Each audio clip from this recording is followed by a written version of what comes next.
Hi there, welcome to the More Sibyl podcast. This is a podcast for Blacks, Asians, and those who love them. I am Mo, and I am your host, ready to spark your curiosity as I take you on this adventurous ride of exploring cultures through the stories of my guests from all over the world. On this show, we get really personal, discussing salient issues that are relevant to our contemporary age and also building community around them.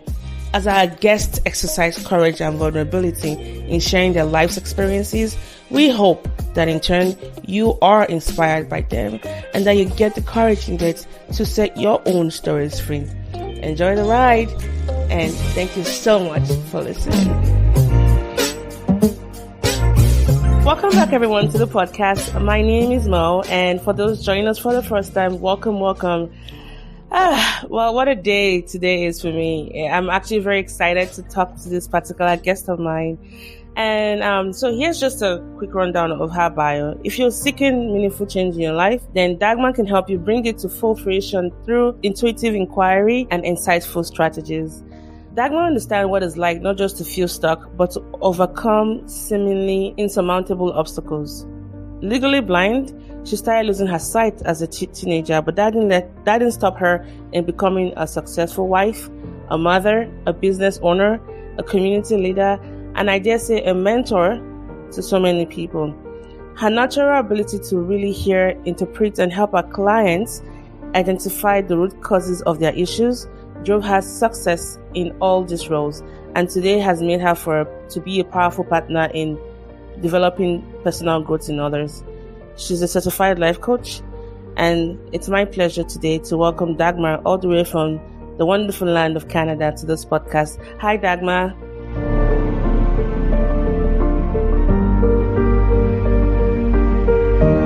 Hi, Mo. What a pleasure to be on the podcast with you. I'm so excited. In fact, I've been excited all day. Oh my goodness. I'm happy to hear that. Now, I have a theme for names. So, Dagmar, I know you're from, used to be from Czech Republic. What does your name mean? And how do you pronounce it well? Well, actually, Dagmar is an old Swedish name. And believe it or not, my father named me because I was the third child, and Dagmar is actually a queen. And so oh, that's cute. He wanted me to be a princess, but he wanted me to be a queen. So I use that every once in a while to my advantage when I want to boss people around. I can see that, you have that regal thing about you. So for those that might be kind of curious to how we met, so Dagmar is my cousin's mentor, Shola. I shared Shola's story earlier this year, and we kind of did a little bit of pivot into one of her personal, issues. She has been diagnosed with retinitis pigmentosa, and that causes you to slowly lose your eyesight. And the implication of that is that she's losing her central vision. And so she told me about a program that she signed up for where they pair you with a mentor who has gone through or is going through something you're going through, similar conditions. And Dagmar was paired with her. And I remember the first time I kind of knew about her diagnosis before, but you know how you hear things and you're like, I don't know how to help. I'll support you and, pray for you and all that. And I could just see the change in her the moment she spoke to Dagmar, because she followed up with me and she seemed so more hopeful and, very optimistic. She gave me some ideas that Dagmar has shared with her. She said, I can actually think that my future is going to be bright. And I want to just say thank you so much, Dagmar, for that. Well, it was a real privilege for me to mentor Shola, because Shola is such a tenacious, ambitious, insightful person. And yes. Yeah. And so it was such a privilege that she was one of my mentees. It was so easy to mentor Shola. She reminded me so many times of myself. Initially, when I started losing my sight, I wanted nothing to do with blind people. I was so afraid of it. And then I met a few and I was totally inspired. I thought, well, if they can become as wonderful as they are and so educated and strong and insightful, then that is something that I wanted to aspire to. And so I wanted to leave Shola with the same sort of feeling, because I know many brilliant, accomplished blind individuals. And I know Shola will be one too. It is one. She is one. She is. She gets down for me, by the way. Just kidding. Well, shout out to Shola, my lovely cousin. So let's talk a little bit more about you. So I know from talking with you before today and just, reading some of the materials you sent to me, you were not originally from Canada. You actually moved there when you were younger. So can you walk us through your migratory patterns? So initially, at the age of 8, Czechoslovakia went through a revolution called the Prague Spring Revolution. That was when the communists moved into Czechoslovakia, stopping the inspiration of capitalism. And my parents decided they wanted a better future for us children. So we moved to Austria, where my father was already capitalizing on his opportunities. And when we were in Vienna, I went to school there. I had to learn how to speak German and integrate into that classroom. I had no idea my parents were going to move there for good, because they were on a path of escaping to Austria, and I was only 8. And so they were so afraid that I was going to reveal something. So my mother told me, we're just visiting Dad for the weekend, and that's it. And then when we arrived in Vienna, my mother told me we were never going to return back to Czechoslovakia. And you can imagine, my whole demeanor dropped. Wow. I thought, I'll never see my friends, my family, my grandma. And that was devastating for me. But I accepted it over time. I opened up to new friends. I learned the language. And then, not too much later, my parents decided to move us to Canada because there was more opportunity there. Yeah. And so I dealt with it once. I did it again. And I'm so grateful to be here.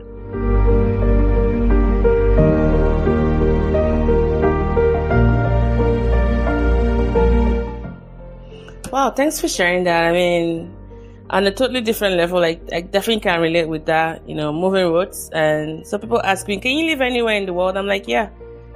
So the moment I got uprooted from Nigeria, I feel like my roots are no longer stable, so I don't really hold the place tightly. But I imagine how much more difficult it was for you, because the condition of your move wasn't even dependent on you, from your homeland to like Vienna and then finally to Canada. But hey, I'm glad you're here, and thanks for sharing all of that. Mm-hmm. Yeah. So let's talk a little bit about just transitioning to Canada. So I know you moved here when you were, I think, was it 12? I was 8. Well, I was 9. Yeah, I was 8 when I went to Austria, 9 when I moved to 9. Mm-hmm. So 9-year-olds, they're not quite teenagers yet, but they're not quite babies. So you had a fair, at least, understanding of the world around you. And I know in the article you had sent to me, you had some language barrier. And, the kids will make fun of you, for example, for calling potato potato. And I don't know if I'm even saying that right. But what would you say life was like for you as a 9-year-old adjusting to Canada? Yeah, adjusting to being something you're not used to being, like speaking another language, was frightening and intimidating. And I first experienced that when we moved to Austria, and I had to learn how to speak German. And I thought, how am I going to pass my grades? This seems impossible to get a straight A. And my parents expected a lot of us children. And then when we moved to Canada, I went through the same sort of experience. Well, having accomplished and succeeded in learning a new language in Austria, yeah. I then thought, okay, I will be okay in Canada. However, kids are different, and I had an older sister that was in the same class with me just for the transition to learn how to speak English. And you can imagine she was 5 years older than me. So she kind of instigated making fun of me when I mispronounced things, or sometimes she set me up, by telling me the meaning of the word to be something else. Oh my goodness. So anyways, it shook up my confidence a little bit, but I regained it. Okay. Wow. So do you still speak German, or has it, faded away with time of underuse? Well, I do. I also still speak Czech. I communicated with my auntie for a long, long time. I would call her once a month or once a week whenever I felt inspired. And it felt so good whenever I visited Czechoslovakia or Austria. People would say, "Where are you from? You have this peculiar accent, but you speak so well." Wow. So, yeah. Amazing, Dagmar. Thank you for that. I just wanted to also make a little bit of a correction. I had said earlier on about retinitis pigmentosa being an eye disorder that causes central vision loss. Is actually peripheral vision loss. Now, speaking of central vision loss, so I know, Dagmar, that's, the condition you have.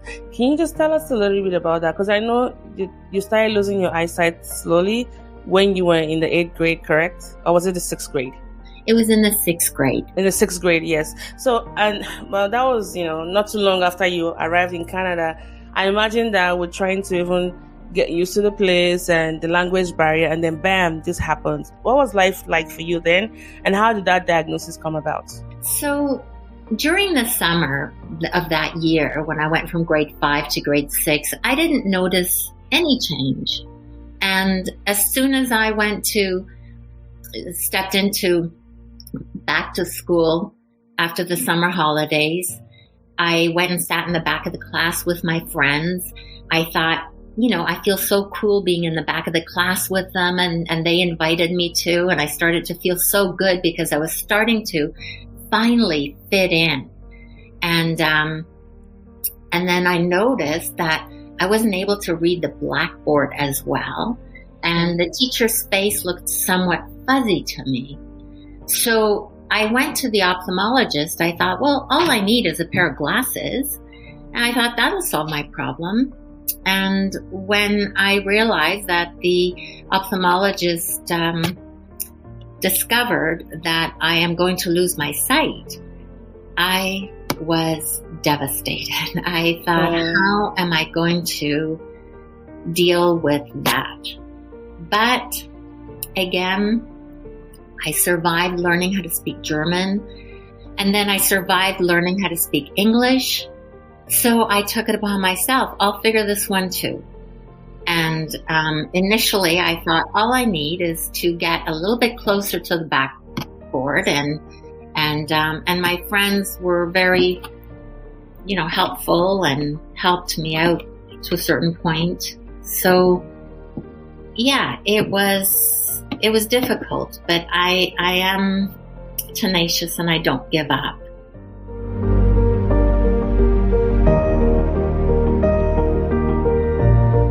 Dagmar, the way you talk about, adjusting to language barrier issues, and you're equating that with, progressively losing your eyesight. I mean, me just looking at it, they're two different things, but I imagine it's the same resilience that you had in, integrating into different systems that has really helped you. And I think it just goes to show the kind of spirit you have. Amazing, Dagmar. So you talk about, that happening in school. So one of the things Shola told me at the time she finally got her, just before she got her diagnosis, was her performance in school was actually dropping, and it also shook her confidence because now they were looking at her like, oh, she's dull, she's not doing so well, and she was also seated at the back of the class. The moment she moved her desk to the front of the class and got new eyeglasses, she was able to perform a lot better than before. I don't know if you also had the same experience as well.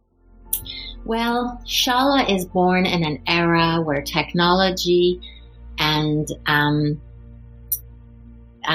measures are a little bit different. And then she has still had her central vision. For myself, I was given a pair of binoculars and large print books, which don't really fit with a teenager that wants to fit in.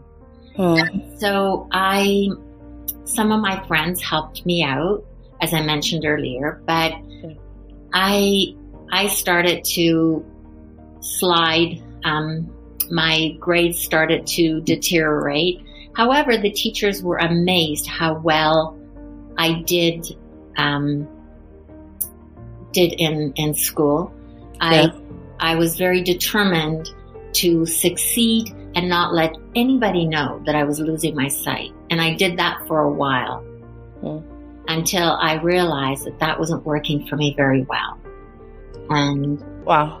Yeah. I mean, binoculars, that's, talk about trying not to even want to, stand out within your peers, and they're giving you that to look at. And I asked that question about just, diagnosis, because I imagine that because just in talking to you and Shola, I know these issues can be quite slow progressing, and there are many parents who might be listening to this, or even adults who might actually be experiencing this, and they might tend to want to blame themselves for not being as productive as before, or not, being able to do things as before, not knowing that, hey, something could be going on. So my next question will be this. What early interventions could have been made to at least make your transition, easier? Well, had we the technology back then that is available today, would have been amazing, but that wasn't the case. What would have helped me is for the school system to open up and talk with me about the transition. And in some instances, there were some counselors that did do just that, but it was a disease at that time that wasn't as known and as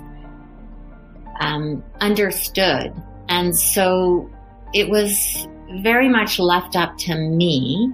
What I noticed as the sight deterioration progressed, I definitely noticed that stress, diet, taking care of myself, made a huge difference. And even back then, doctors would say, food is not going to reverse this sight loss or stop the degeneration. But I noticed that when I took care of myself and ate well and healthy foods, that it made a world of difference. And also a lot of sleep, rest. So, yeah, I would say my parents were quite supportive in the sense that they allowed me to do whatever I seeked. I figure skated, I skied, I danced, I did gymnastics, and they never questioned whether I would be able to do that. I felt that I will be able to set my own limitations. And so I was very grateful that my parents empowered me to continue on living my life as I always did. And because I had good peripheral vision, it wasn't an issue until much, much later in my journey with sight loss. I remember meeting my husband, and at one point he made a comment that he was, hoping he would have a deaf and blind girlfriend that wouldn't boss him around or tell him what to do. And I stopped him in his tracks. Boy. And I said, as a matter of fact, I am blind. He went, holy cow, I would have never. But I'm not deaf yet. I can hear you. Exactly. He said that, that was quite the shock. Oh, jeez.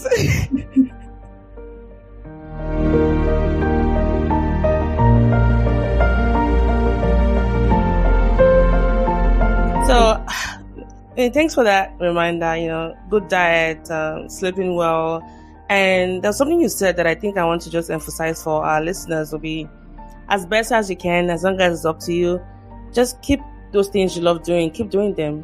Absolutely. So you talked about figure skating and just the normalcy of it, I imagine that if you weren't involved in those things that brought you joy, it probably would have impacted your quality of life more above and beyond the condition itself. So parents, guardians, caregivers, listening to this, as much as you can help and support, the people you're taking care of to keep, living their normal lives, the better. And so I think the name of your condition, and I'm sorry if I don't say it right, will be Stargardt Macular Degeneration. Yes, it's Stargardt Macular Dystrophy. Dystrophy, yeah. And from what I remember about it, it affects those that are younger than 20. It's hereditary, and it's rare in the sense that it can affect one in every 10,000 people, and they might not even be aware of it until they reach a very old age.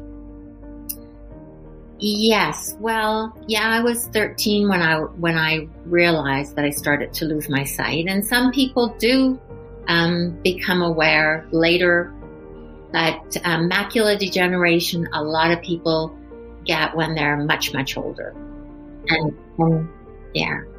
So for those that might not really be aware of this, it's caused by a deficiency in a gene called the ABCA4, and this gene allows affects how our body uses vitamin A. Vitamin A is a fat-soluble vitamin that the eye uses a lot. So the body uses vitamin A to make cells in the retina. The retina is a light-sensitive layer of the tissue at the back of the eye. Then this A4 gene makes a protein to clean up the fatty material that is left over.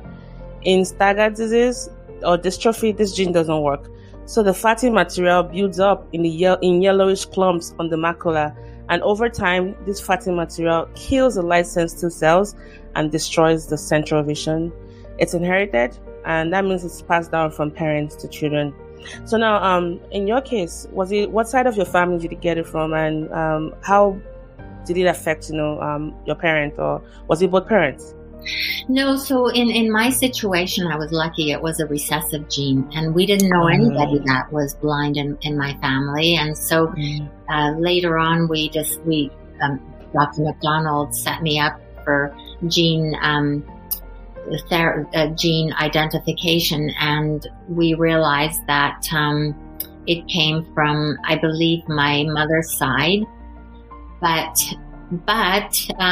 because it was a recessive gene, when I decided to have my son, my husband and I spoke about it, and I felt it is very debilitating, and I didn't want to pass this on to a child of mine.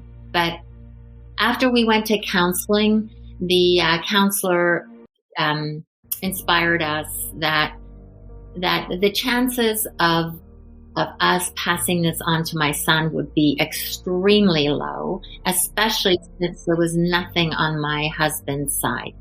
But definitely I will pass this gene on to my son. And again, he would have to marry somebody that has the exact same gene. And there are many genes that cause inherited forms of blindness. So it would have to be this specific Stargardt's dystrophy gene that he would have to match with his partner in order to have a child that would have the same expression. And it does happen. Yeah, I mean, given the kind of luck we humans tend to have generally, but I imagine that at least with awareness, you can start having that level of conversation to know beforehand, and with advancement in technology as well. Yeah. Now, let's talk a little bit about just what life has been like for you, coping with this. You're no longer 12. You've had it for quite a while now. What would you say has been the biggest adjustments you've had to make? So there were many. When I had my son, initially, as I said, I didn't really think that a blind person should have children. And that was a misconception that I believed when I reached out to the CNIB and I met a woman that was raised by two blind parents. And she herself had 2 children, was married to a lawyer, and is a PhD herself. I thought, well, that's a huge misconception. So I had successfully gave birth to my son, Alex, and to my surprise, it was just an incredible experience.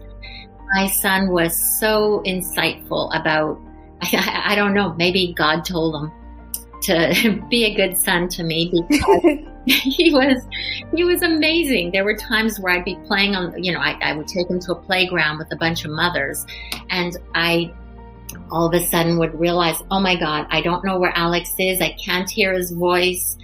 And I would start asking my friends to see where he is. And before I knew it, Alex was tapping my knee. It's as though, and he's still very much like that. He's such a insightful, beautiful young man. I feel so proud, and I'm so lucky to have the opportunity to bring him into this world. So, but again, I met many people throughout my time that would question my being a mother, being that I'm blind. I remember one lady asked me, well, how's your son going to feel when he's a teenager and he's embarrassed that his mother is blind? And that stabbed me like a knife. But I thought, well, then, if that's the way my son felt about me, then there's something I must be doing wrong, that the reason to feel embarrassed. And to date, his friends come up to me and say, hey, Dagmar, or hey, Miss Jamieson, this is Robbie, or this is Lachlan.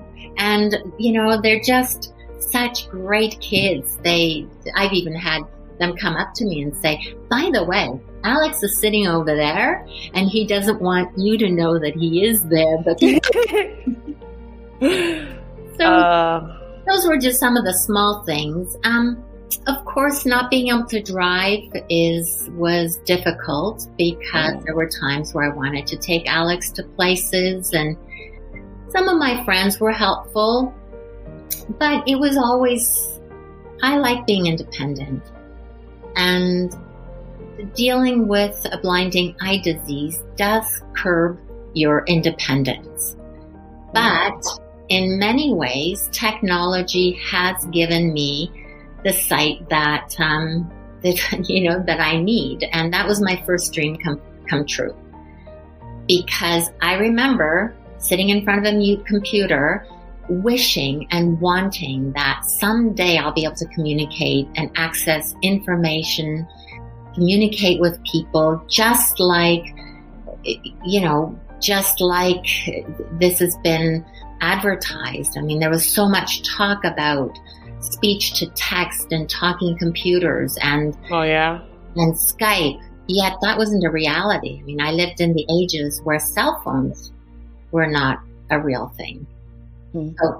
So you can imagine how much my life has evolved and changed, and how much independence I am able to sustain because of the technology itself. I feel so empowered by the technology that we have today.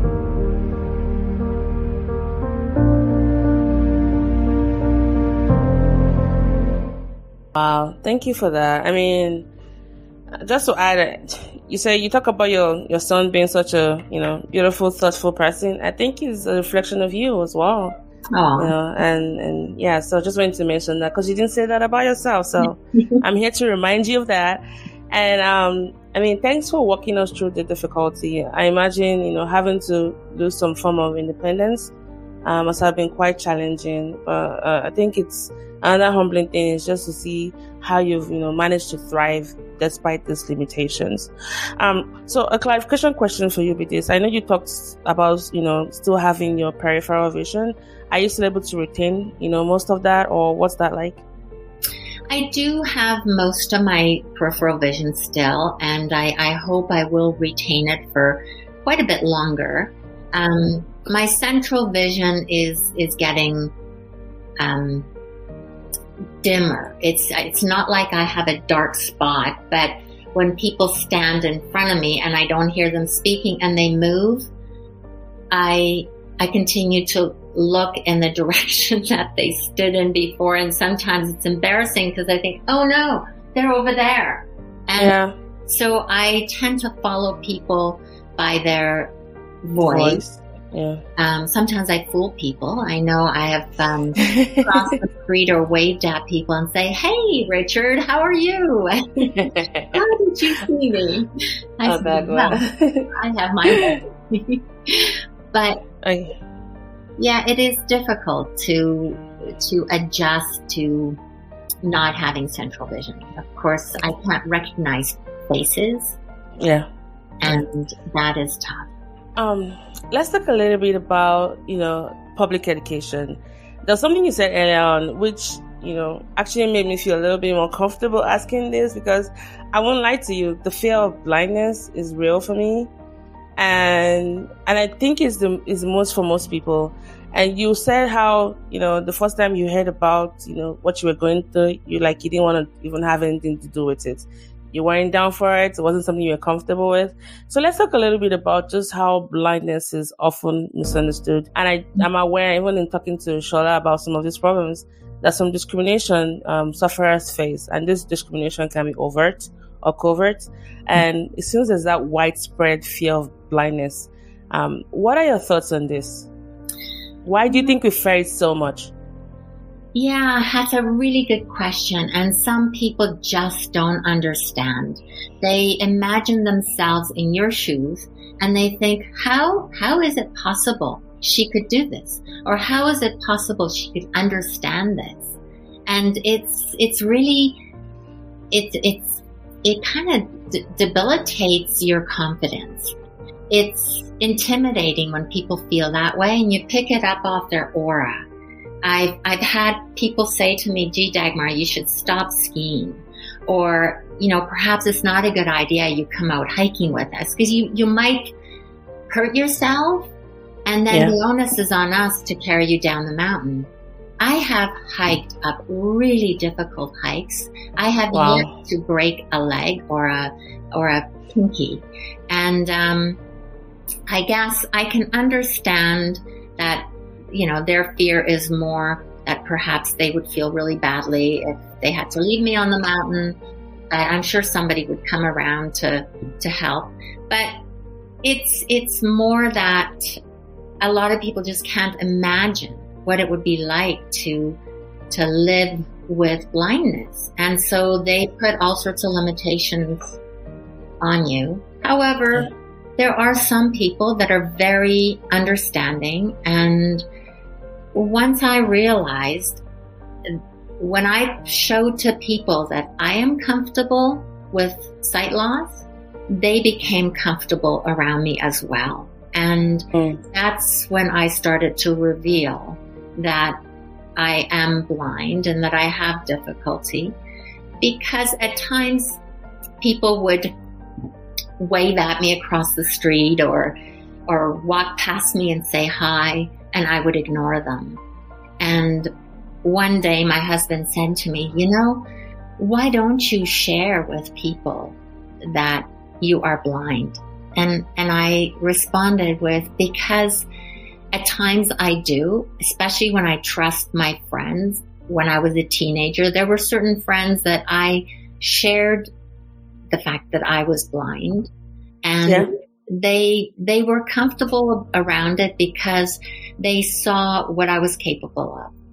But as soon as somebody would force these limitations on me, then I was regretful that I shared it with them.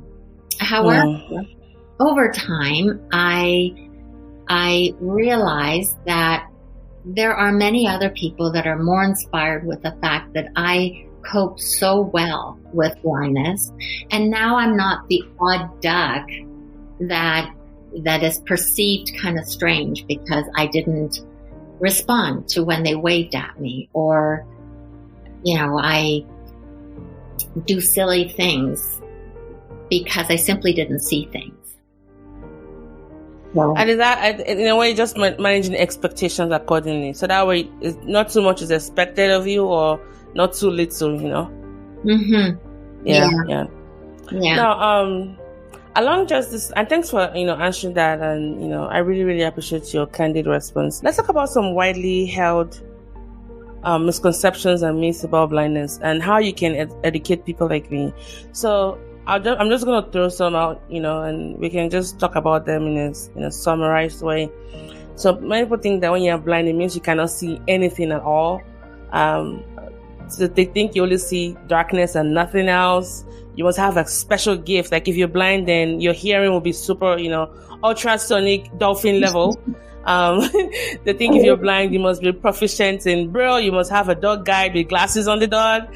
And then people think that if you're blind, you cannot walk or hold a job. Can you please educate us on just how these myths and misconceptions couldn't be further from the truth? And those are definitely, some people have those misconceptions, but I have met people that are PhDs. I've met lawyers that are totally blind, have absolutely zero sight. But the sight, again, when, going back to sight, there are so many, there's probably more than 250 genotypes in just inherited forms of blindness. Mm-hmm. And then there's many other reasons for blinding eye diseases like diabetes or glaucoma or even a trauma, maybe an injury or something. Yeah, exactly. And so legally blind, I was diagnosed at the age of 13, yet I skied black diamond runs. I figure skated amongst, top, really fast skaters. I was skating fast, doing jumps and spins and all sorts of things. So you can imagine I still had tons of peripheral vision to be able to cope. And not many people knew I was blind. In fact, in the skating community, I probably would have been asked to step off the ice if they knew how blind I was, or that I was legally blind. However, only my closest friends knew. And I was very grateful for that they kept it quiet and they supported my uniqueness about perhaps not being able to do certain things or whatever it was. And so I felt really empowered and like I fit in. And my sight deteriorated over time. I also met other blind people that are very inhibited by venturing out and doing things like riding a bicycle or and perhaps they didn't have much peripheral vision. I mean, it's not just peripheral and central vision. There are people that have spots. There are people that are more short-sighted or far-sighted. And because the disease degenerates so slowly, when the onset is at a young age, that it's really a misconception that when you're legally blind, you're definitely blind, because I certainly fooled people for many years.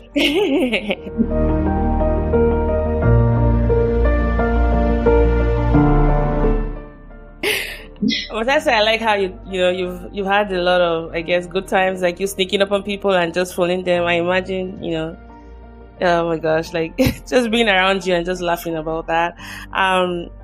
Thank you for that reminder. And I think the key point here is there's no one, I guess, range or possibility for one person. Progressive loss of sight can differ from one person to another. So maybe just ask the individual you're with, for those that are listening, and have them educate you as to, what that looks like for them. Some are able to have, central vision, like my cousin has, or with Dagmar's case, where she's able to retain her peripheral vision. And for those that might be worried about the genetics or susceptibility, you should have that conversation with your doctor. Because I even imagine that, like, even in Dagmar said about, there are more than 250 forms of inherited genetic predisposition. So talk to your doctor about that. You might not be able to get it tested ahead of time. It might be after the fact, but hey, with advances in technology, definitely have these conversations with your doctor. So let's talk a little bit about the technology piece of it, or maybe even public policy. So I know that you moved from Czechoslovakia to Canada, and you talked about the huge adjustment that was for you. And I imagine that at that time, your home country, went through a lot of changes by, when it was invaded, to have that, when it was under that tight, repressive communist rule. Imagine if you had stayed back and all of that. What do you think life would have been like for you? Well, like I said, I spoke to my auntie every week, and she came to Canada to visit us a few times. And she mentioned often, Dagmar, had you stayed in the Czech Republic, you would have been put into a institution. They would have taught you to become a masseuse, and your life would have been very different. Whereas in Canada, people are open-minded. The Disabilities Act protects us and is there to educate us and give us a level of independence that in repressive societies that wouldn't have been the case. And so I feel so grateful to live in Canada. I'm so grateful my parents had the courage to leave when they did and give us this opportunity to live the life that I am experiencing. Well, thank you for answering that. And I asked that because I'm originally from Nigeria, and my country still has a long way in developing and even implementing policies such as we have in the US with the American, Disabilities Act. But I'm glad you've spoken just to the merits of being a developing country. But I imagine that in some other parts of the world, try for those who have been listening from those parts of the world, is a different kind of conversation there. Now, let's talk about the technology bit of it. Now, adding to that long list of myths that we hold about, blindness, a lot of us seem to think that people with visual impairments are not technology savvy. Well, contrary to this belief, technology adoption in this group is very rapid. I know you talked about, speech to text, text to speech, sorry, or maybe the other way around, and even Skype and adaptive features on phones like aid in making life, more, much more, I guess, easier for those that might, be experiencing vision loss.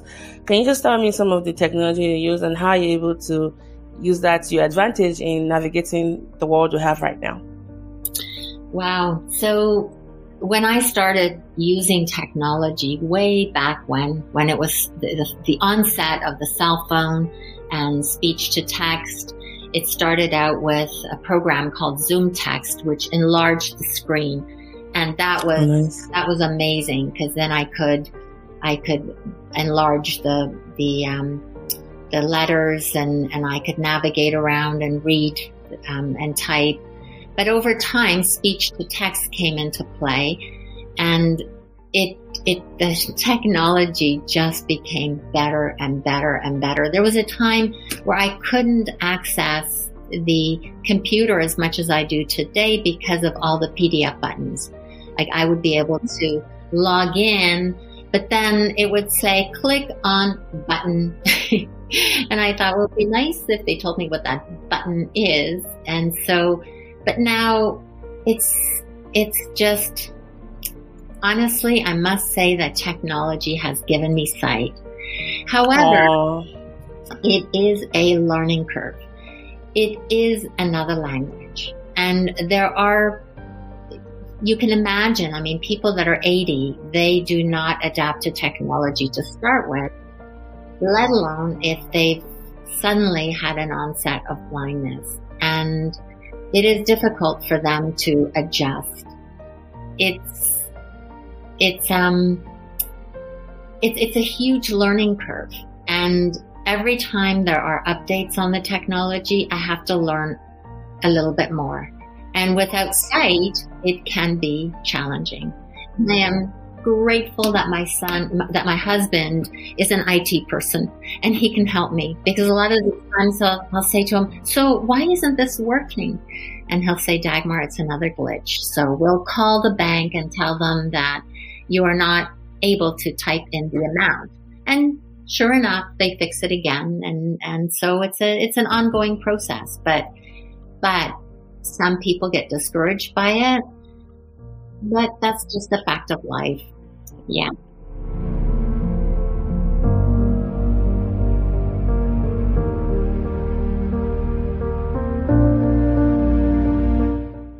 Yeah. And I imagine that even above and beyond just, vision loss, individual preferences. I know people who don't adopt very well to technology, just on an individual level, because it's, like you said, it's a different language and it seems to be changing a lot, and, they give up easily. But I think it's encouraging to know that, you are someone who's willing to learn and you've taken that opportunity to learn as well. And I imagine it might be quite advantageous or even beneficial to the listeners who might, be experiencing this as well, that there's no age limit to learning. It's a learning curve, but it's not, insurmountable. Absolutely. In fact, I'm starting to learn how to read Braille, and which is really difficult. But I asked the girl that was teaching me, I said, so what's the age limit? And she said, there is no age limit. I have a lady that is 70 years old, and she is now reading books on Braille, and she just started not too long ago. And I thought, wow, when there's a will, there's a way. And that's what it comes down to. Awesome. And wow, I know in your essay you talked about, you dreamt about text to speech being a common function. We have that now, and even better ones. And then you talked about autonomous vehicles to amplify your independence. So maybe we can have the self-driving cars. Hurry up, Elon Musk, hurry up. Exactly. Where when I found out that Shala is using assistive technology, I think, yay! Yes. So good to know that it helps her drive. And I'm sure she's cautious and she's scared, but it's just going to improve better and better. And I think, I'm so excited. Yes, I agree with you. Hurry up, Google. Get on. Hurry up. Yes. And, I'm very encouraged because it's an issue that I think affects a lot of people more than we know. And I'm always I have a lot of faith in science and just technology in finding ways to make, lives better for those around us, including us as well. So that's really good to know. Now let's kind of summarize, our conversation today. I had two big ones to ask you about your involvement in giving back at a community level and at a research level. So I do know for a fact that you've been involved with the FFB, the Foundation Fighting Blindness, and you've also worked with, as in capacity of being on an advisory board for research. Like you talked about Dr. Stell, how, you're part of some clinical trials and all that. Can you just talk a little bit about that and why it's very important for your voice, for the voices of people like you to be amplified in research and also on the community level? So initially, I was told by a doctor that there is absolutely nothing in the near foreseeable future with research being able to cure sight. And I was devastated. And then I met Dr. McDonald. This was a few years later. And he inspired me that there is so much hope and so much going on, so much research, that it's just a matter of time. And I thought, okay, I want on board. I'm going to do my part. So please connect me with the FFB. At that time, it was called the FFB. Today in Canada, they're called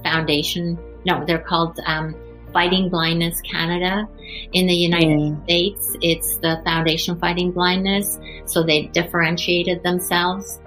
But in my community, where I lived, my friends, when I told them about the research and what's going on, they said, well, let's do a fundraising event and we'll help you. And I thought, wow, I feel so grateful to have such wonderful friends that are willing to step on board. And so we ventured out and organized a few events. The first one was called Hypnovision, where we hypnotized politicians. And that was inspired. A friend came up to me and said, if you can hypnotize one of the counselors in our neighborhood, then I'll pay anything for the ticket. And I said, okay. Did you do it? And so I told one of I knew somebody that was running for council, and I asked her if she would do this, and she laughed and she said, "Only you would ask me something like this." We had a lineup of people being hypnotized by this hypnotist, yeah. And it was so funny. It was a comedy in itself. And so we raised $83,000, which was unbelievable. And it was because of my friends. I feel so grateful. And then we ventured on to do other things like Insight Dining in the Dark and Run for Sight and Driving Blind. And each and every one of those events were successful in their own way. And it was fun and a lot of work. But after some time, I thought, well, I could be philanthropic in other ways. And so I decided to study conflict resolution, mediation, and life coaching. And I thought I could do that, which I felt very ambitious about. And that's how I got involved with the CNIB and became a mentor. And but I do other counseling and inspiring people to shift their mindset and who they are being, because I certainly have experienced myself shifting when I realized what my perceptions were of my own life. Wow. Well, for those that might not know, the CNIB is the Canadian National Institute for the Blind, and it's a volunteer agency that assists Canadians who are blind or living with vision loss to help, promote the vision health for all Canadians. Wow. That was a very robust response, Dagmar, from talking about your involvement in research and the things you've done for the FMP, and now with your work in what you do as well. So thanks for that, response. And you're retired now. And how has retirement been like for you? I imagine that it hasn't stopped you one bit. So what are you up to these days, Dagmar? So what am I up to? Yes, what are you learning? What new things are you learning? Because you're always learning stuff and applying yourself and, just living life to the full. So what are you learning these days? Exactly. Well, I continue to venture down my path of life coaching and coaching people, shifting their mindset. I've developed, my husband would wish I would stop, but I'm learning how to play the piano. Oh my goodness. I bet he wish he was a deaf one now, huh? Exactly. Sorry, Mr. Jamieson. That's right. And I embarked on being a contractor for our renovation. We did a renovation on my property in Qualicum Beach on the island, and the contractor didn't turn out to be as honest and as reliable as I expected him to. So when we embarked on renovating this house, I said, I am the contractor, which was unconvincing when I spoke with the framer and all the trades. The one trade looked at me and asked me where the contractor is after that I'm visually impaired. And how dare they? Exactly, that's what I thought.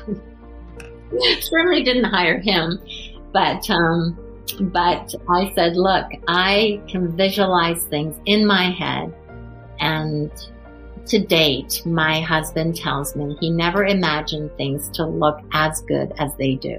That I certainly have the vision to visualize decor and design and yeah, it's I think every blind person is different, and we all accomplish things differently.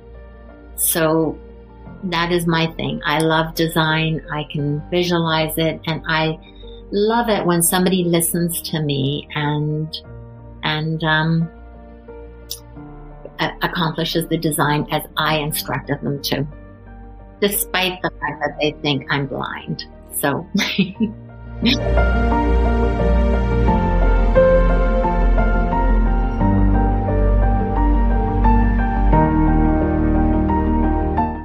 Well, thank you for, just inspiring response, and for walking us through, I guess, what it's like for you and how you just don't want to conform to what a lot of us think about what blindness should be like. You've chosen the path that works for you, and like your husband said, I imagine it's even more beautiful than, what was perceived about you. So, kudos to you, Dagmar. Thank you. Now, finally, I imagine that some of our listeners listening to this might feel very stuck in their mindsets. Perhaps they might have some form of vision loss and I know even in the previous iterations you've given, you've infused us with a lot of, I guess, inspirations about just your life. For those who might, maybe be stuck, what kind of words of, I guess, life-giving words would you give to them? Well, when you're stuck, it's because of your past and your perceptions of where your future is going. And that is not true. My advice would be to observe what your perception of yourself is to start with, and then talk to a professional like myself to help you get unstuck, to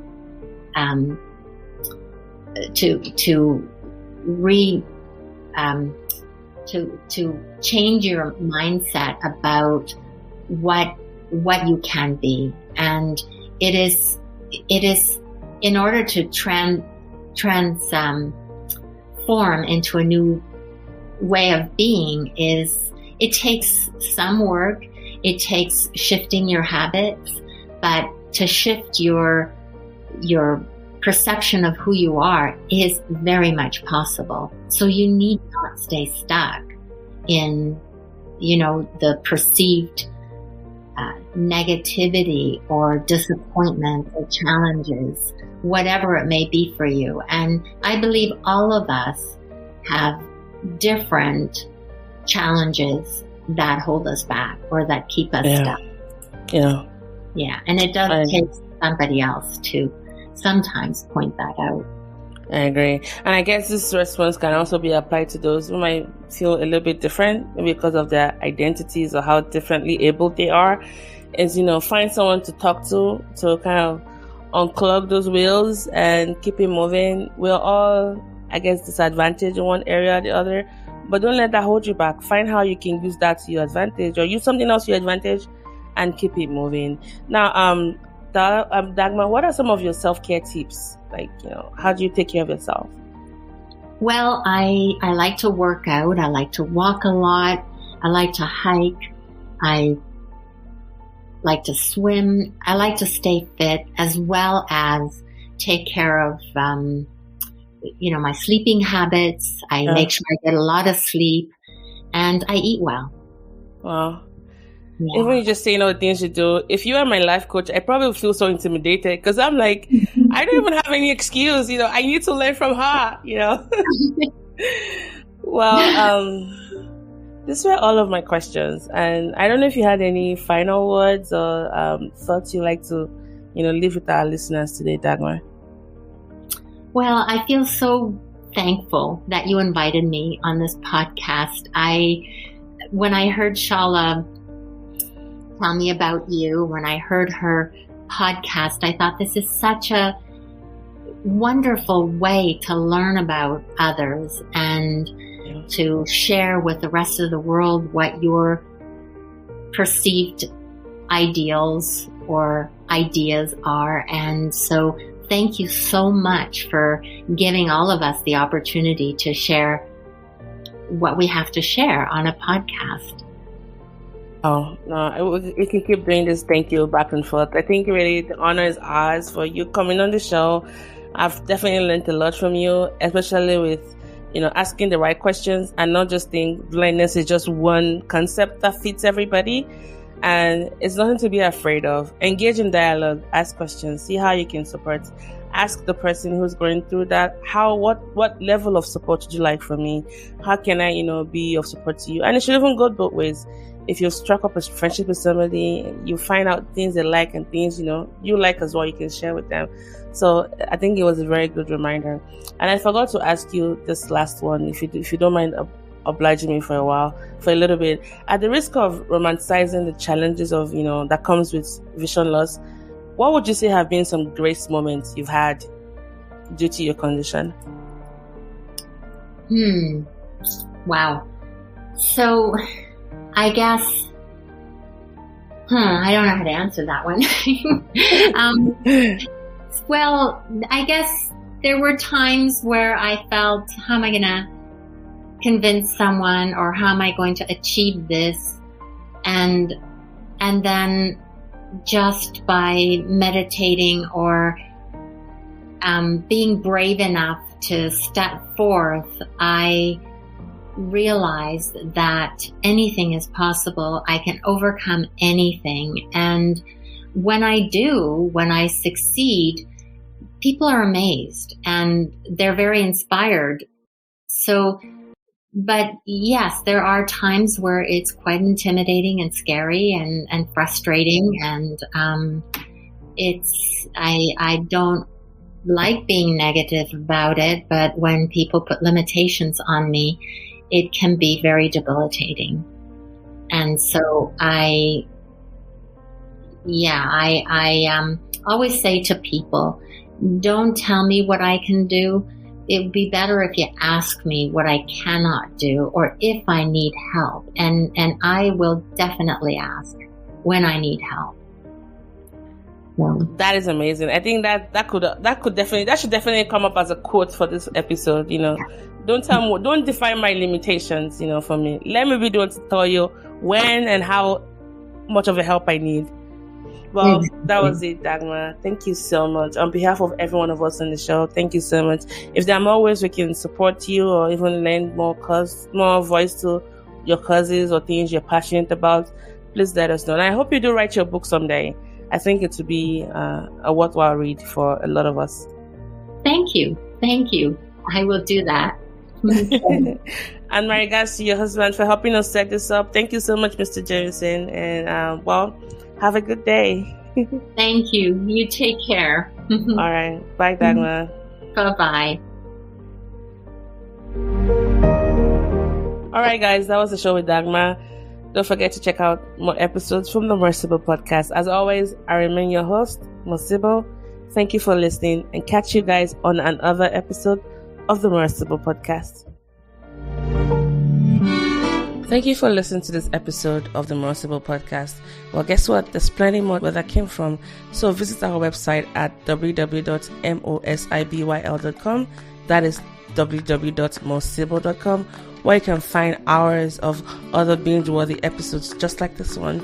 And while you're at it, please don't forget to subscribe and leave us a rating on Apple Podcasts or Podbean, as it encourages other awesome people like you to listen to the podcast as well. We are now officially on Podbean. It has an app. You can catch up on missed episodes and also get a notification when we have new episodes. Do you have a question for our guest, feedback on the episode, or a suggestion for a future guest? Then please get in touch with us by sending us an email at talktomo@mosibyl.com or connect with us via Instagram at the Sibyl podcast.